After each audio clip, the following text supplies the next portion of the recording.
Welcome to Lunchtime Politics on Channels Television. I'm Millicent Walker. On the news this hour, Edo State Governor Philip Shaibu replies APC National Chairman Adams Shomale over the incident which happened in Iyamo.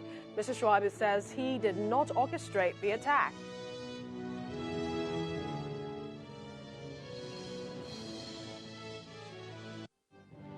Landmark moment for Nigeria. That's how President Buhari describes the signing of the bill amending the Deep Offshore Act. But what are the benefits to Nigerians?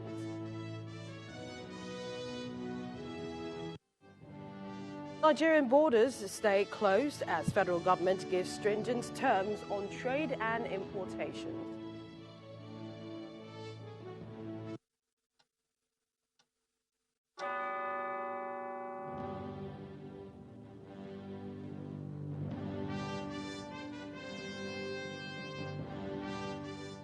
Welcome everyone to the program. We kick off with the Deputy Governor of Edo State, Mr. Philip Shaibu, who has denied any involvement in the attack on the convoy of Governor Godwin Obaseki at the country home of the All Progressives Congress National Chairman Adams Shomale last Saturday.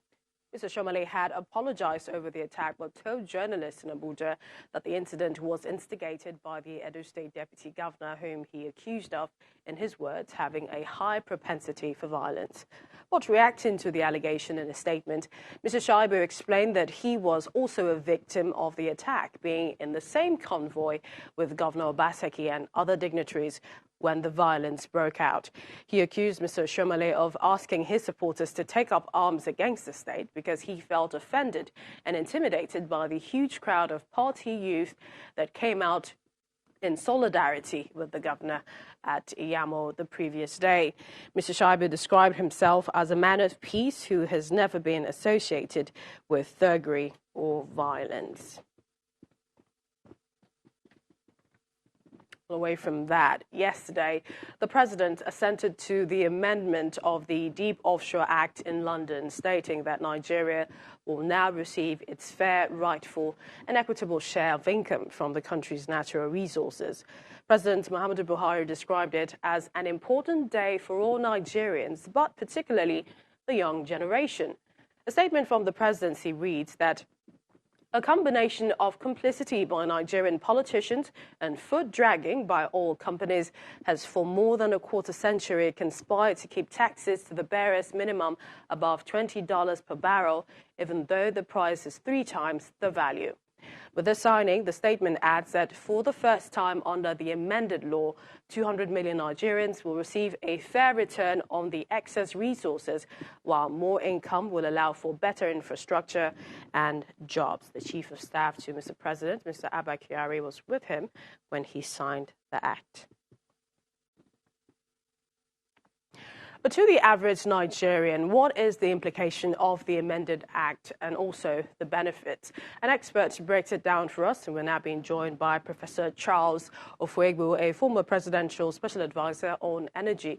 He joins me from our Abuja studios. We'd like to welcome you to the program. First, tell us, how important is this bill, now law, after the president's assent, which amends the Deep Offshore and Inland Basin Production Sharing Contract? Well, it's been a long way. It's been a long way in coming. The first time we had this bill was in 2003, 2004. That's close to more than 20 years now. And the new act, the amended act that has just gone into law, with the assent by the president, will not only enhance our revenue, the potential of the country, by an average of $500 million will come in now to the country and will help fund the 2020 budget. In fact, the 2020 budget to a large extent was predicated on the signing of this bill and the revenue that will come in with this bill. Another advantage of this is that the era of zero royalty is gone. There's not going to be anything like zero royalty anymore. And also penalties, because the major problem we have in this country, especially with the IOCs, is the fact that we've really not been able to penalize when they misbehave, when they don't follow the laws. Nothing virtually happens. Even when there are penalties are so small that the chief executive of the IOC can sit in his bedroom and sign off a check and say, Nigeria, here you go, we've paid the penalty. which is why gas flaring continues, something like gas flaring. But here now, steep penalties have been clearly stipulated, and the companies are going to be made to pay all that. They fought this amendment of this act because of the benefits they were getting. This country was being shortchanged. Let's put it right. But with this now, at least, I think for the deep waters, from 1,000 meters, 20 meters upwards, people have to pay the necessary royalties and then also pay the taxes. They have some relief because we're going to give them, they're going to be getting some tax benefits, some tax release for the companies.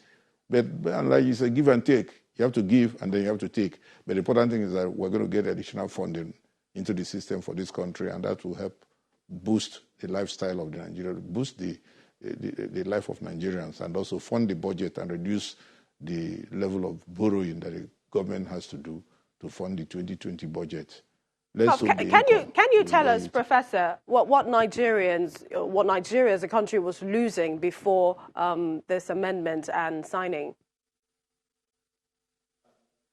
Of course, before this amendment, Nigeria was losing considerable amounts in terms of royalty. When you say zero royalty, then once you can key in and prove that you are within the regime of zero royalty, then you don't pay royalty.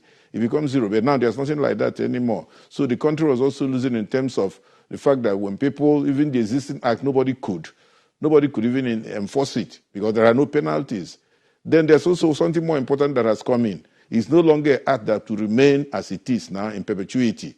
The law now allows the minister to call for a review every 8 years. Within 8 years, the minister now has a right to say, hey, going by how much the cost of production. Because what is happening is that cost of production is dropping. The cost of the rig count in the world has increased. The rig count has increased. The cost of rig, the value of rigs, and engagement of rigs and the percent have continued to drop, while the price of oil has continued. Not that it has, at times it shoot up to $100 a barrel. Occasionally, now it's about 59, 55, depending on the day. But meanwhile, we're still operating at a level where is at about $20 a barrel, which is not right. So what is going on now is that this thing now can change. The minister can come up now and say, going by the market situation, going by what's happening in the industry, we now want to have a revision of the facts, a revision of the regime. Professor Ofegbu, we also, you know that we also have several projects that are pending, the NLNG Train 7, the Bonga Southwest Aparo, the Zaba Zaba. I mean, what do you think the impact will be, especially on the pending projects? Do you think investors are going to be happy with this? Of course, they're going to be happy because the regime in Nigeria now is not even among the worst. It's one of the sweetest globally. They're going to be happy with this because there's going to be stability.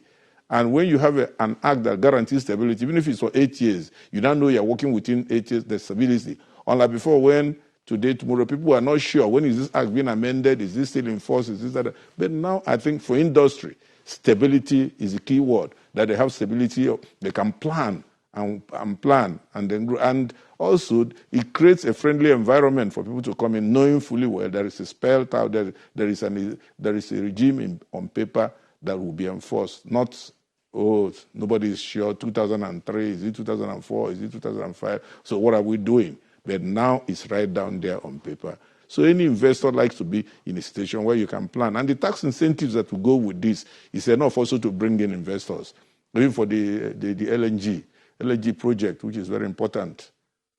All right. We appreciate your time, Professor Charles Ofegbu, former presidential special advisor on energy. Thank you for joining us on the program. Now we go to some economic matters. The federal government has given conditions for the reopening of the nation's borders. The Minister of Foreign Affairs, Mr. Geoffrey Onyema, told journalists in Abuja that all warehouses on the border between Nigeria and other West African countries must be shut. Mr. Onyema adds that all ECOWAS countries must respect rules of origin, vowing that Nigeria will no longer tolerate repackaging of imported goods. He explains that goods coming into the country must have 50% local input from the country of origin. On the transportation of goods within ECOWAS and across borders, we will now insist on proper recognized packaging of those goods. No longer will we have, goods, all shapes and sizes, just going through the borders. We're going to have an accepted conditions for the packaging of goods that will be transported by road across our borders. Goods produced predominantly produced in ECOWAS member states, the rules of origin must be satisfied. So we have to avoid any possibility of dumping. So if goods are produced in ECOWAS member states, those goods must be in majority produced in those countries. Or if they are coming from outside ECOWAS, the value addition made by an ECOWAS country must be over 50%. We absolutely insist on the dismantling of all the warehouses along our common borders. So no longer will we accept anybody coming into the country through land borders with anything other than recognized passports. At the National Assembly, the governor of the Central Bank of Nigeria failed to appear before the Senate Committee on Finance on Monday to explain the reason behind the exchange rates used for some key projects under the Presidential Infrastructure Development Fund. On Sunday, the committee invited Mr. Godwin Emefiele to appear before it November the 4th, but instead he sent the Deputy Governor Operations, Mr. Adebisi Shunubi. Committee members refused to allow the CBN Deputy Governor address them, insisting that the Central Bank Governor must appear before them Wednesday, November the 6th. He received a phone call. They read the letter to his hearing. That shows, even by way of proper representation, he has not been given the opportunity to have a proper briefing about why he should go ahead and represent the governor of Central Bank. And this is the Senate of the Federal Republic of Nigeria, the highest lawmaking body in the country. We have invited the Central Bank for the last 1 week. The information was enough, at least for the Senate to go to the governor of Central Bank and take adequate steps to ensure that he is present at today's occasion.